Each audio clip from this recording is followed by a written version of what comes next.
One of the pillars of imperial power in ancient Rome was the system of surveillance and control of the discontented. During the first 100 years of the Principate, it evolved from private informers to special services that collected information about the emperor's internal enemies.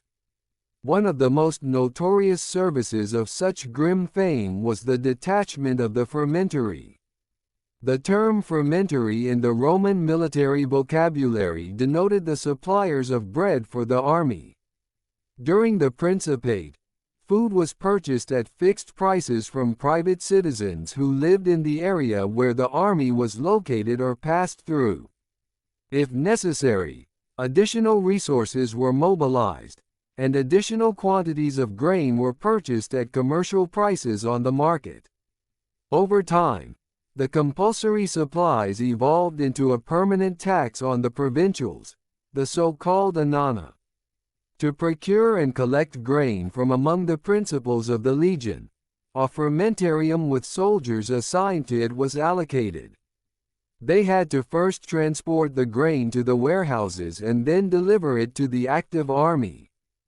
Being in constant travel, the frumentary knew well the roads, customs and language of the population, had everywhere connections and possessed valuable information. Therefore, they were often used to gather information about the situation on the ground. And for real scouts and spies, in turn, the position of a frumentarius was an ideal cover for their activities. Apart from Rome, the frumentary had parking lots outside the city limits. Inscriptions also mention their presence in the provinces, although they are incomparably rarer here than in the capital of the empire. Frumentary were also part of the staff of the offices of provincial viceroys. A partially preserved inscription from Lambesis, the viceroy's residence of Numidia, gives the following list of the staff of the chancery: 4 scouts, 30 beneficiaries, 6 candidates, 5 persons certified from the Frumentarians. These men were usually delegated to the chancery staff from legions stationed in the province. As a rule, by that time they had already held one of the positions of junior principals in the legion and, accordingly, had administrative experience under their belt. After serving their term in the office of the viceroy, they were promoted to the next highest rank of beneficiary and continued their service in the province. The viceroy could send the most distinguished employees to Rome. Here they joined the numerous frumentariorum and could either make a career in the squadron with the prospect of promotion to the rank of centurion when transferred back to the legions, or delegated to the viceroy's offices of other provinces, especially those deprived of a military garrison. Also with the prospect of promotion. The list of legions to which the frumentary were assigned shows that many of them had to serve in provinces far removed from the original location of their legion. The career of Marcus Oclatinus Adventus is illustrative in this respect. He began his military service as a simple soldier, but then, however, became a scout and, finally, a frumentarius. Being sent to Rome, Advent made a career in the detachment, becoming first centurio frumentarius and then princeps peregrinorum, that is, the chief of the entire detachment. He then acted as procurator in Britain. The frumentary who remained in the legion were still engaged in bread making. The duties of those of them who were assigned to the office of the provincial governor were chiefly courier service. They transported imperial letters and decrees from Rome to the provinces and back. Cassius Dion, recounting the career of Adventus, refers to him as messenger and letter carrier, although it is known that the latter served as a frumentarius. In addition to their courier duties, the frumentary shared police functions with the scouts, such as searching for and pursuing brigands, keeping prisoners in custody, and supervising mines and quarries where convicted criminals worked. During the persecution of Christians, the Frumentarians spied on them and made arrests. Thus, in 258 the Frumentarians arrested the Carthaginian bishop Cyprian and brought him before the tribunal of the proconsul in Utica. The historian of the Christian Church Eusebius Pamphilus quotes in his work an excerpt from a letter of the Alexandrian bishop Dionysius, in which he tells how in 250 he had to hide from persecution. Even earlier, when persecution was declared under Decius, the Frumentarii were sent out at the same hour to look for me. I sat at home for 4 days, waiting for the Frumentarii to arrive, while the latter circled all over the neighborhood, tracking me through roads, rivers, and fields, where he suspected I was hiding or walking around. Like one struck with blindness, he could not find home, nor did he believe that I was sitting at home when I was being pursued. Frumentarians, however, became most widely known as spies and secret informers in the service of the emperor. They opened letters, spied on nobles and commoners, received denunciations, made accusations, and had the power to imprison any suspicious persons. The first direct evidence of this aspect of their activities appears in the biography of Hadrian.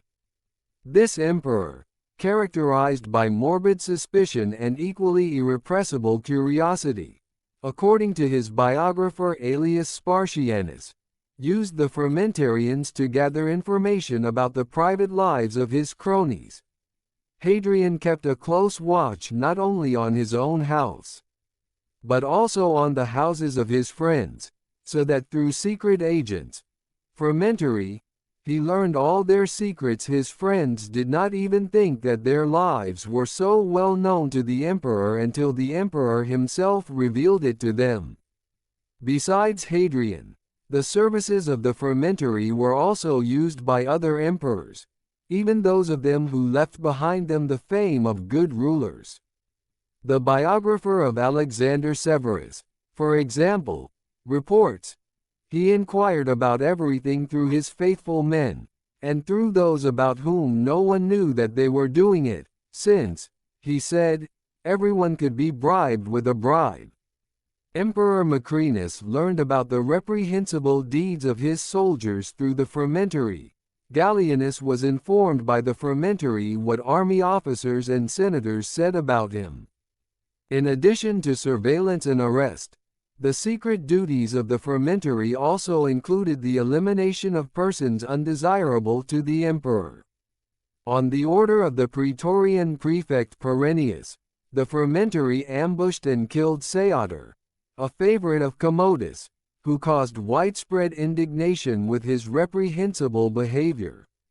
The Emperor Didius Julianus, in 193, sent Aquilius, a senior centurion of the Frumentarii, famous, according to Aelius Spartianus, for killing many senators, to eliminate his rivals Pescennius Niger and Septimius Severus. True, this mission failed. Severus, having become emperor, subsequently also did not bend with the help of Frumentarians to secretly deal with his opponents. Fearing the British viceroy Clodius Albinus, but having no direct evidence against him, Severus in 196 decided to eliminate him by the hands of his secret agents. The Roman historian Herodian reports, having called the most faithful of those who usually deliver imperial letters, he gives them instructions, presented before Albinus, in front of everyone, to hand him the letters and ask him to step aside and in private to listen to the secret instructions. When he agrees and will be without bodyguards, suddenly attack him and kill. This mission was also unsuccessful.